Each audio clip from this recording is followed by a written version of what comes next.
Compound interest, power of compounding के बारे में तो आपने ऑलरेडी काफ़ी सुन लिया होगा।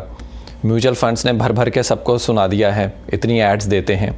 तो इस वीडियो में हम डिस्कस तो पावर ऑफ कंपाउंडिंग ही करेंगे, पर सिर्फ पैसे के एग्जाम्पल के नज़रिए से नहीं, बल्कि हम नेचर का एग्जाम्पल भी लेंगे कि नेचर में पावर ऑफ कंपाउंडिंग कैसे वर्क करती है, और उसके बाद में लर्निंग में पावर ऑफ कंपाउंडिंग कैसे वर्क करती है, या रीडिंग में जो आप पढ़ते हो लिखते हो उसमें पावर ऑफ कंपाउंडिंग कैसे वर्क करती है।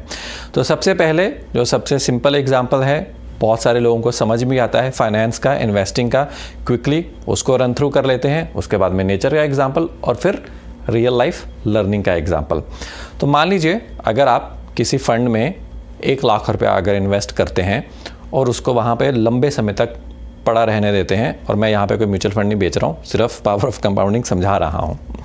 तो लंबे समय तक आप उसमें रहने देते हैं वो, तो 10 साल में वो 1 लाख रुपया 15% के हिसाब से 4 लाख बन जाएगा, 20 साल में 16 लाख बन जाएगा, 30 साल में 66 लाख बन जाएगा, और 30 से 33 साल यानी कि 3 और साल में, सिर्फ इतने कम समय में 30 से 33 साल में वो 1 करोड़ बन जाएगा।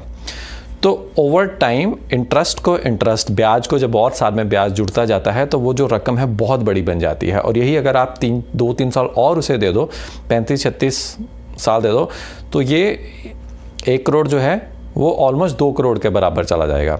तो ये है पावर ऑफ कंपाउंडिंग। यहाँ पे मुझे पता है कि दिमाग में सबसे पहले क्वेश्चन क्या आता है कि 30 साल 33 साल इतने साल कितने देखे, यहाँ तो कल का नहीं पता, मुझे तो आज ही पैसे चाहिए, सब कुछ जो करना है आज ही करना है। इस क्वेश्चन के घोड़े की लगाम को पकड़ के रखिए, इसको भी डिस्कस करेंगे। थोड़ा सा वीडियो को और आगे बढ़ने दीजिए, नेचर और लर्निंग के एग्जाम्पल डिस्कस कर लें, वापस इस क्वेश्चन पे आएंगे। तो यही पावर ऑफ कंपाउंडिंग को अब नेचर का एक एग्जाम्पल लेके चलते हैं। मान लीजिए आप सेब का पेड़, एप्पल ट्री अपने घर में लगाएं। आपने एक सीड डाला, पेड़ लगाया, और वैसे आपको पता है पेड़ कितने, सेब के पेड़ कितने टाइप के होते हैं? 7,500 टाइप के सेब के पेड़ होते हैं। और हम उसमें से अपने एग्जाम्पल में एक सिंपल नॉर्मल सेब का पेड़ लेते हैं, सेमी ड्वार्फ, जो एक मीडियम हाइट पे पहुंचता है और 5-6 साल में अच्छा खासा फ्रूट देना शुरू कर देता है। तो आपने वो पेड़ का बीज लगाया, पहले साल आपने उसको पानी दिया, उसको खाद दी, देखभाल की, वो बीज से वो पेड़ बना। फल लगे पहले साल? नहीं लगे ना। दूसरे साल पे आपको जाना पड़ा, दूसरे साल भी आपने मेहनत की, करते कराते ऐसे आप 3-4 साल आपने मेहनत की। चौथे 5वें साल में उस पर फल लगना शुरू हुआ। कुछ सेब लगे, ज़्यादा नहीं लगे, 30-40 सेब लगे, पर आपको बड़ा मज़ा आएगा, अरे मैंने जो मेहनत की थी 4-5 साल, अब वो रंग ला रही है। और 6 साल बाद वो जो पेड़ पूरी तरह से अच्छा पेड़ बन गया, उसमें 500 से 1000 फल लगने शुरू हो गए। तो इतने साल आपने जो मेहनत की, 4-5 साल उस पेड़ में आपने इन्वेस्ट किया, अपना टाइम इन्वेस्ट किया, आपने पैसे इन्वेस्ट किए, उसको पानी दे रहे थे, प्रूनिंग दे रहे थे, देखभाल कर रहे थे। तो पहले तो रिज़ल्ट नहीं आया, पर वो पहले, दूसरे, तीसरे, चौथे सारे साल की जो मेहनत थी वो इकट्ठी होती गई, ऐड होती गई, और यहाँ पे भी वो पावर ऑफ कंपाउंडिंग का इफ़ेक्ट आया। और जब एंड में रिज़ल्ट आया तो बहुत बड़ा रिज़ल्ट आया। पर इसमें भी ज़रूरी, सबसे बड़ी क्या चीज़ की थी ज़रूरत? टाइम की, कि आपको टाइम देना पड़ेगा, और परसिवरेंस मतलब वो चीज़ रेगुलरली करनी पड़ेगी। वक्त लगता है, किसी भी चीज़ में लगाओगे तो बाद में रिज़ल्ट बहुत बड़ा आता है। नेचर के एग्जाम्पल से अब लर्निंग के एग्जाम्पल में चलते हैं। ये बहुत ही इंटरेस्टिंग एग्जाम्पल है, मुझे एक्चुअली बहुत पसंद है। तो मैंने अभी रिसेंटली एक किताब पढ़ी, किताब का नाम था मॉस्किटो, मच्छर। जी हाँ, मुझे किसी ने कहा, मेरे एक दोस्त ने, कि यार मच्छर की किताब पढ़ रहे हो, अच्छी लग रही है, एंटरटेनिंग हो सकती है, पर मच्छर, इसके बारे में पढ़ के तुम्हें क्या बेनिफिट मिलेगा, फ़ायदा क्या है इसका? कई बार हम ये क्वेश्चन पूछते हैं कि ठीक है यार तुम ये काम कर रहे हो, पर फ़ायदा क्या? तो फ़ायदा क्या, इसको हम डिस्कस करते हैं। मान लीजिए आप एक स्टीयरिंग कंपनी में काम करते हैं जो गाड़ियों की स्टीयरिंग बनाती है। इंजीनियरिंग जॉब है, सेल्स के साथ, मार्केटिंग के साथ कोई लेना देना नहीं है। आप जाते हो, इंजीनियरिंग का काम करते हो, स्टीयरिंग बनते हैं, स्टीयरिंग बिकते हैं, कंपनी चल रही है, आपकी ज़िंदगी चल रही है, वक्त बीतता गया। जब आप घर आते हो तो आपको साइकोलॉजी की किताब पढ़ने का शौक़ है, आप थोड़ा बहुत साइकोलॉजी की किताबें पढ़ते हैं, फिर आप बिज़नेस न्यूज़ भी पढ़ते हैं, शौक़ है भाई, पढ़ते हैं। और उसके बाद में हम साथ में अपनी, जो मैंने अभी बात की, मच्छरों वाली किताब, मॉस्किटो वाली कोई किताब भी बीच में घुसा देते हैं, थोड़ा इंटरेस्टिंग हो जाएगा एग्जाम्पल। तो रात को आपने एक नई किताब खरीद ली है और आप मच्छरों की किताब भी पढ़ते हैं। तो ये आप पढ़ते गए, जो भी आपका शौक़ था, वक्त बीतता गया, जॉब चलती गई, आप नई नई किताबें पढ़ते गए, ज़िंदगी आगे बढ़ती गई। आपस में इन चीज़ों का कोई लेना देना नहीं था। 5-6 साल बीत गए, आपकी जॉब में थोड़ी सी प्रमोशन भी हो गई, पर फिर भी कुछ ऐसा ड्रामेटिक नहीं हुआ। जो आप साइकोलॉजी की किताब पढ़ते थे या वो मच्छरों की किताब पढ़ी थी, या अभी तो 4-5 साल बीत गए और भी बहुत सारी आपने किताबें पढ़ी हैं, बिजनेस न्यूज़ सुनते हो, तो उसका आपकी जॉब पे या लाइफ में कोई ऐसा डे टू डे असर, आपको टेंजिबल असर दिख नहीं रहा। पर 5-6 साल बाद क्या हुआ कि एक नई कार कंपनी इंडिया में आई। आप क्योंकि उस इंडस्ट्री में काम करते हो, बिज़नेस न्यूज़ से अपडेट रहते हो, तो आपको पता चला कि ये कंपनी सप्लायर्स ढूंढ रही है। बहुत सारे 100-150 सप्लायर्स चाहिए, कोई स्टीयरिंग का सप्लायर भी चाहिए, उनके जो गाड़ी के जो उनके बल्ब्स हैं, लाइट के बल्ब्स हैं, वो डिफरेंट टाइप के हैं, उसका भी सप्लायर चाहिए। ऐसे इंटरनल पुर्जे हैं बहुत सारे, उनके भी सप्लायर चाहिए। तो आपको वहाँ पर एक अपॉर्चुनिटी मिली कि ये कंपनी नए सप्लायर्स को भी एक्सेप्ट कर लेगी।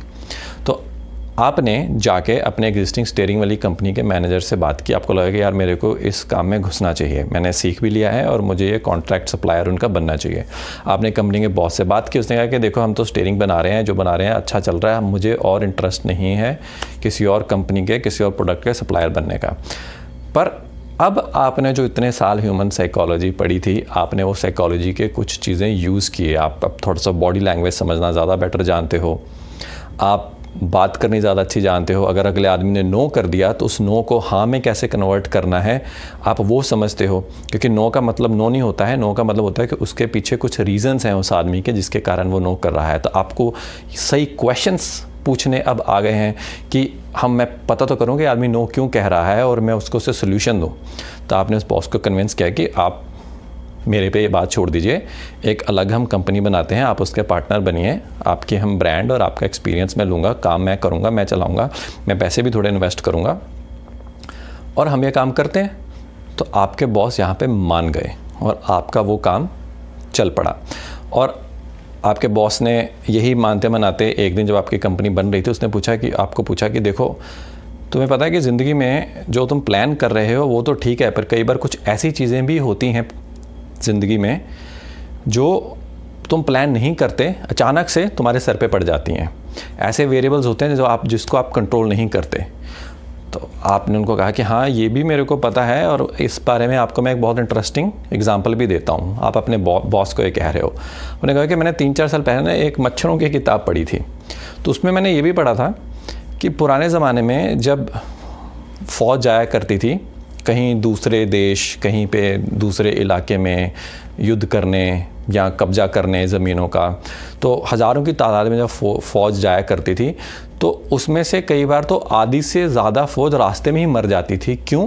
मच्छरों के काटने के कारण, मलेरिया के कारण। तो उनको जो प्लानिंग थी, उनकी सिर्फ दुश्मन की फ़ौज के हिसाब से होती थी, पर ऐसे इतने बड़े वेरिएबल आ जाते थे जो आधी फ़ौज को ख़त्म कर देते थे। तो अगर एक छोटे से मच्छर का वेरिएबल उन फ़ौजों को इतना तंग कर सकता है, तो मैं ये जानता हूँ कि ज़िंदगी में बहुत बड़े बड़े वेरिएबल आ सकते हैं, तो उसके बारे में भी हमें ध्यान देना है। तो ये छोटा सा आपने बॉस को एक उदाहरण दिया, एनालॉजी दी, पर बॉस ये समझ गया कि ये लड़के को पता है, ये मैच्योर है। तो आपकी वो जो किताब थी मच्छरों वाली, वो भी आज इस डिस्कशन में काम आ गई और आपके बॉस का आप पे भरोसा और बढ़ गया। तो ये लर्निंग के एग्जाम्पल में अगर हम देखें तो ज़िंदगी में आप जो भी अगर पढ़ सकते हो, जो भी आपका दिल करे आप पढ़ो। आप फाइनेंस पढ़ो, आप आर्ट पढ़ो, आप स्पोर्ट्स पढ़ो, आप कोई और किताब पढ़ लो जो रेलेवेंट नहीं है आज की आपकी डे टू डे लाइफ में। आप हिस्ट्री पढ़ लो, आप कोई ग्रंथ पढ़ लो। जो भी आप पढ़ोगे उसे समझोगे, धीरे धीरे आपके अंदर वो जो है उसके डॉट्स आपके दिमाग में कनेक्ट होने शुरू हो जाएंगे।